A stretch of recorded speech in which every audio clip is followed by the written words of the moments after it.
Assalamualaikum warahmatullahi wabarakatuh. Kembali lagi di materi kita selanjutnya, yakni tentang populasi dan sampel penelitian. Materi ini penting ada dipahami karena ini berkaitan dengan data yang akan kita ambil di dalam suatu proses penelitian. Hal yang pertama yang harus Anda pahami, yakni ada dua model istilah yang sering Anda temui nantinya ketika akan melakukan pengambilan data di lapangan, yaitu populasi dan sampel. Baik, kita langsung masuk di materinya. Nah, yang pertama memahami pengertian dari populasi. Populasi itu merupakan sekumpulan individu dalam suatu kelompok. Jadi istilah populasi ini merupakan istilah yang menggambarkan suatu kumpulan mungkin terdiri dari beberapa orang, lebih dari dua, walaupun dalam objeknya ini bisa saja bukan manusia, tetapi semua yang terkait dengan data yang akan kita ambil di dalam penelitian. Nah, itu pengertian umumnya. Populasi adalah kumpulan-kumpulan dari individu di dalam suatu kelompok.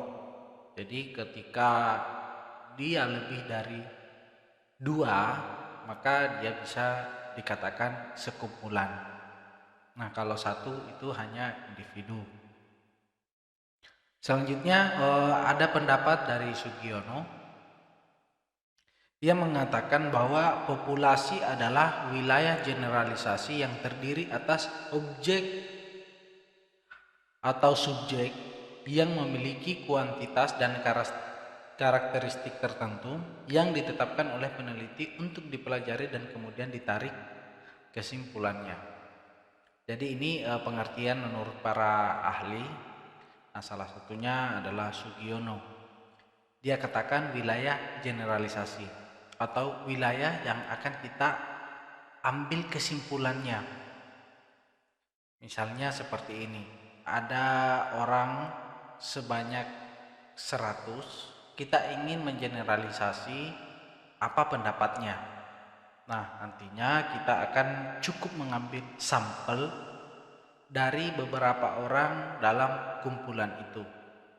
Nah, hasil yang kita dapatkan itu kita tarik kesimpulannya dan menggambarkan pikiran seluruh pendapat dari populasi itu.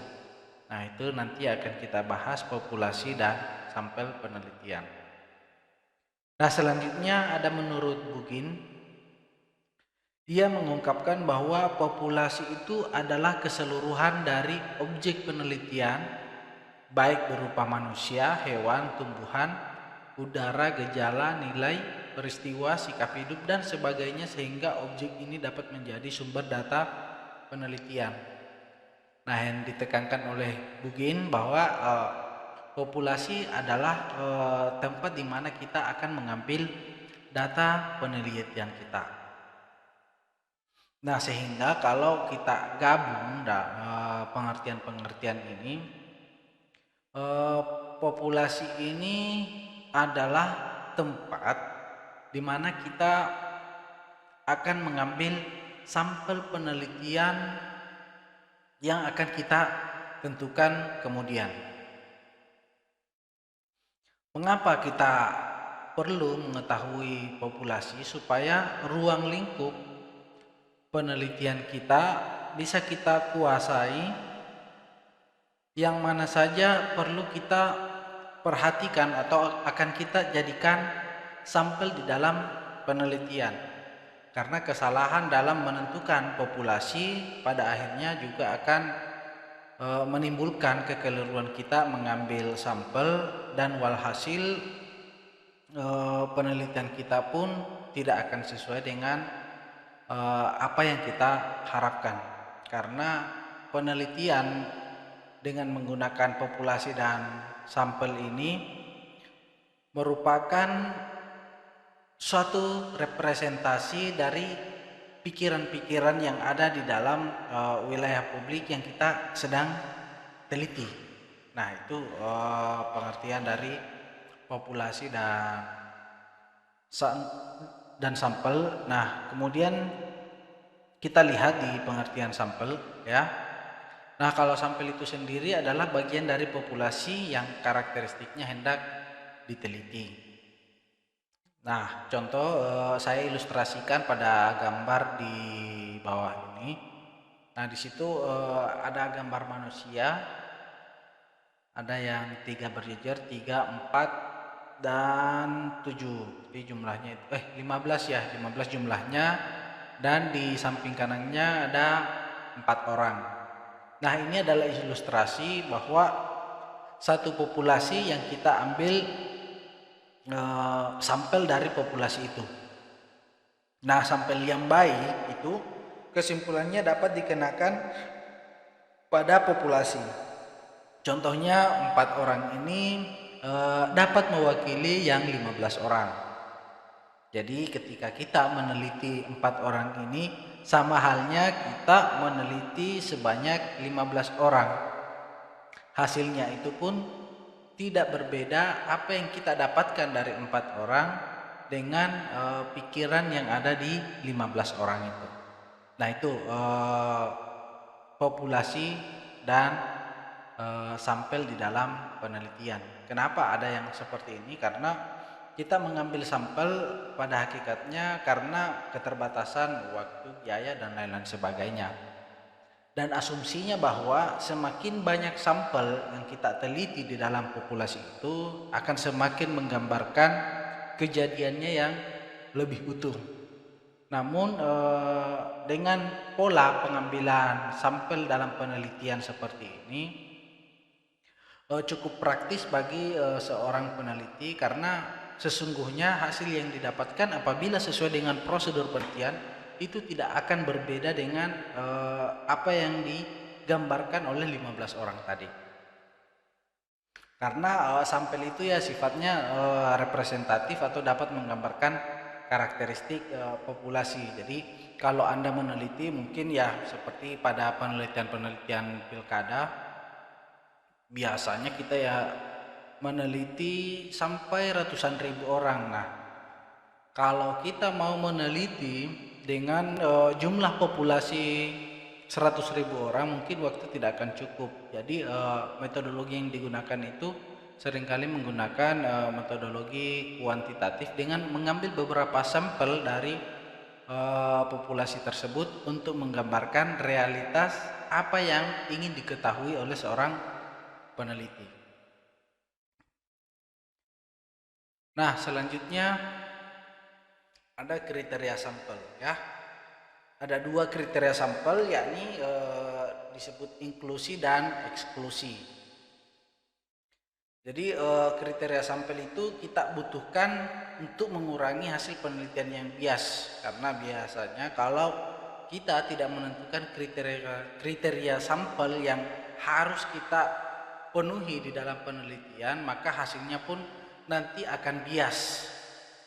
Nah, yang pertama kita bahas kriteria inklusi, yaitu karakteristik umum subjek penelitian dari suatu populasi target yang terjangkau yang akan diteliti. Itu yang dikatakan oleh Nur Salam dalam bukunya tahun 2003 halaman 96. Jadi yang kita cari adalah kriteria yang inklusi ya, yang bisa kita jangkau untuk diteliti.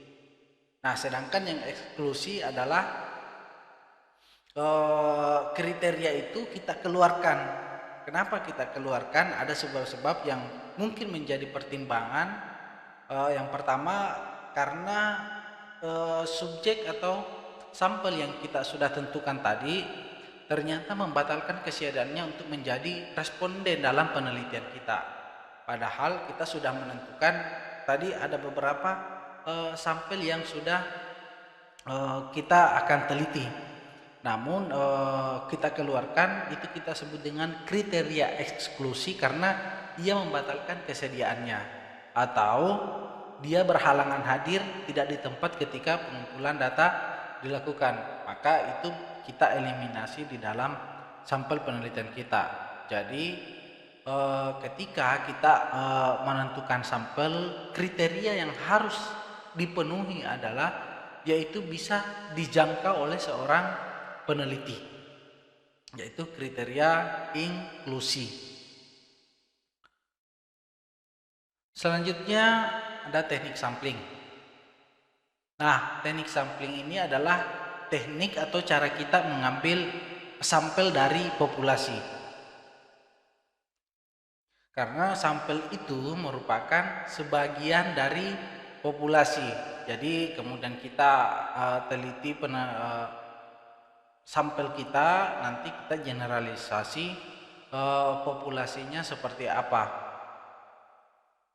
Nah, manfaat sampling ada 4 di sini. Yang pertama tentu ia sudah menghemat biaya penelitian yang awalnya tadi mungkin kita akan meneliti 100.000 orang, dan ternyata dengan menggunakan sampling kita bisa menghemat hanya mengambil data beberapa saja, hanya berapa persen dari jumlah populasi. Yang kedua tentunya setelah menghemat biaya kita akan menghemat waktu untuk penelitian. Bayangkan kalau kita harus meneliti atau mewawancarai sampai 100.000 orang, pasti waktunya akan memakan waktu yang lama dibandingkan dengan kita hanya mengambil sampel di dalam penelitian. Yang ketiga, dapat menghasilkan data yang lebih akurat. Nah, dengan metodologi ini data yang kita dapatkan pun lebih akurat dengan menggunakan teknik sampling. Bukan wawancara sembarangan ya, atau mengambil data secara serampangan pilih mana suka. Nah, tentu pengambilan sampel yang tidak sesuai dengan prosedur akan menghasilkan pula data yang tidak akurat. Lain halnya ketika menggunakan teknik sampling. Yang keempat, dia memperluas ruang lingkup penelitian. Nah, kenapa dia memperluas ruang lingkupnya? Ya, kemungkinan Anda ketika ingin meneliti sesuatu yang mungkin awalnya biaya Anda hanya bisa meneliti sebanyak 100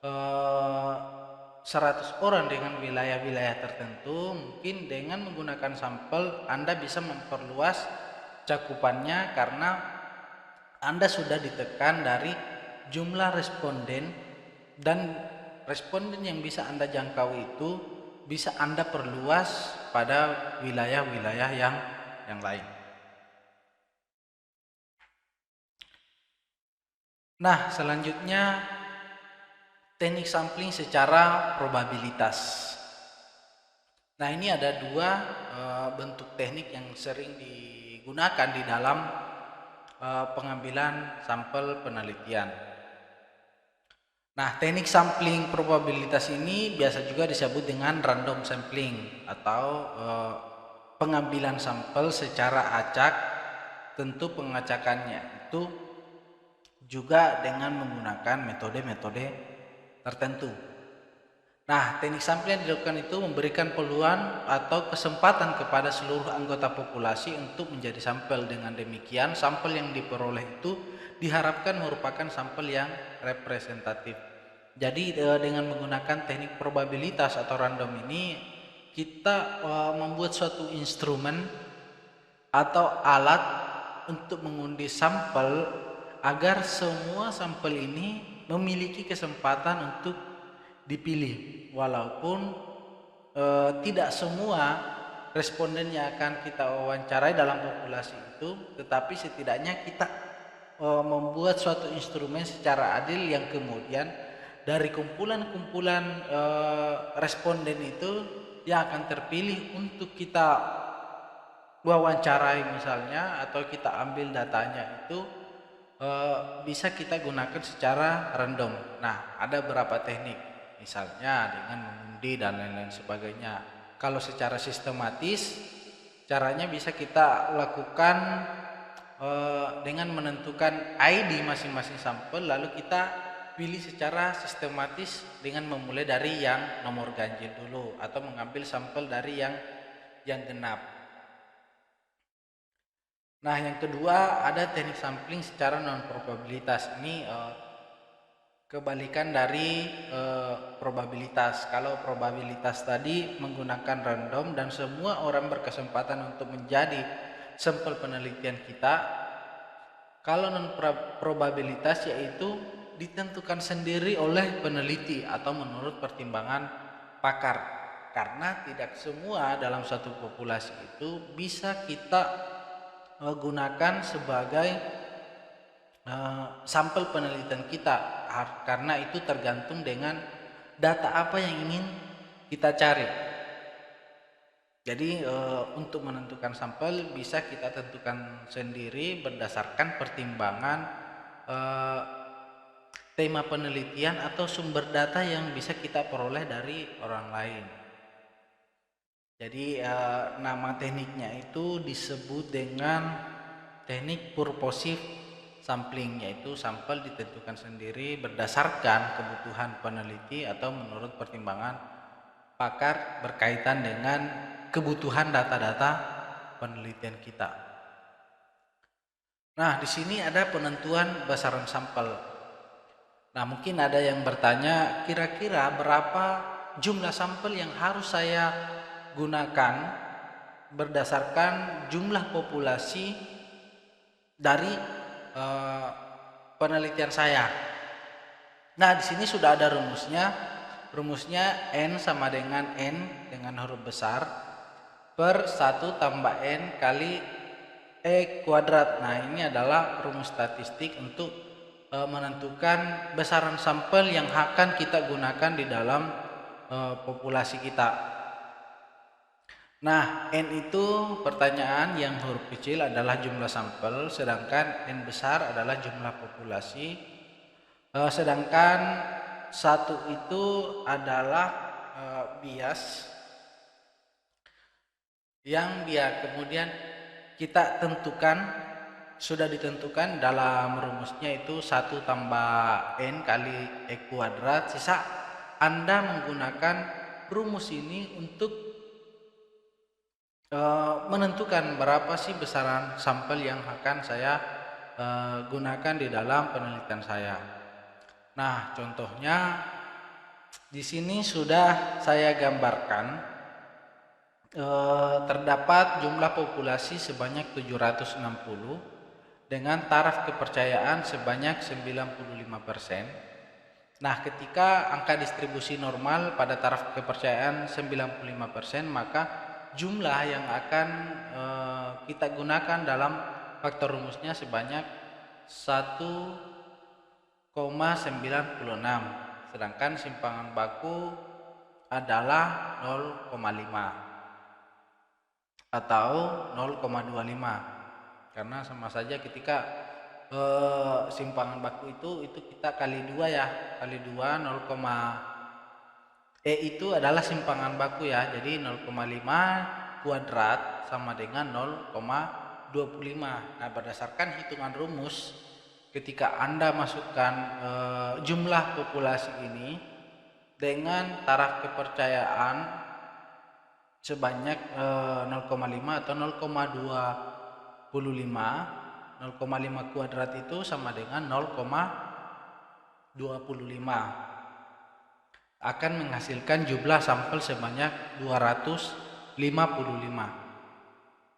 Nah, ini bisa Anda gunakan atau pedomani ketika akan menentukan besaran sampel yang akan Anda gunakan ketika ingin menarik sampel dari suatu populasi.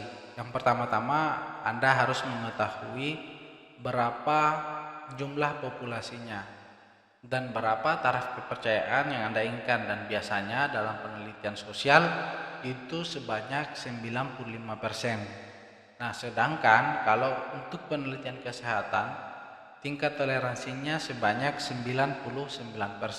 Mengapa berbeda penelitian sosial dan penelitian kesehatan? Karena penelitian kesehatan sangat berkaitan dengan nyawa seseorang. Oleh karena itu, margin of error atau tingkat kesalahannya harus diminimalisir, yang ditoleransi hanya sebanyak 1%. Jadi nanti hasilnya ketika dia berada pada taraf kepercayaan 95% berarti tingkat kesalahannya hanya 5%. Misalnya di jumlah populasi ini saya ingin mengeneralisir 760 orang ini dengan mewawancarai sebanyak 250 orang pada kasus dia suka es krim atau tidak suka es krim. Saya wawancara sebanyak 255 orang dan hasilnya 70% suka es krim dan 30%-nya tidak suka es krim. Nah, bagaimana mengimplementasikan taraf kepercayaan? Kalau hasil yang kita dapatkan 70% berarti bisa saja kita salah dan kesalahan yang ditoleransi itu sebanyak misalnya ternyata yang suka kenyataannya hanya 65% atau 75%. Hasil kita adalah 70%. Jadi kesalahan yang bisa yang ditoleransi hanya sebesar 5%. Jadi kalau hasilnya ternyata di kemudian hari sebanyak 80% yang suka es krim berarti margin of error kita itu lari melewati ambang batas 5% karena hasilnya tadi adalah 70% dan ternyata meningkat secara signifikan tidak sesuai dengan hasil penelitian kita. Nah, itu dikatakan hasil penelitian Anda tidak bisa ditoleransi. Jadi seperti itu materi di dalam populasi dan sampel penelitian ini. Jadi diingat baik-baik bahwa dalam menentukan menentukan sampel, Anda harus mempertimbangkan teknik apa yang akan Anda ambil yang tentunya sesuai dengan karakteristik penelitian Anda dan menentukan besaran sampel walaupun di apa yang saya gambarkan pada materi ini bukan satu-satunya rumus dalam penentuan sampel. Bisa saja Anda menggunakan 20% dari jumlah populasi yang ada pada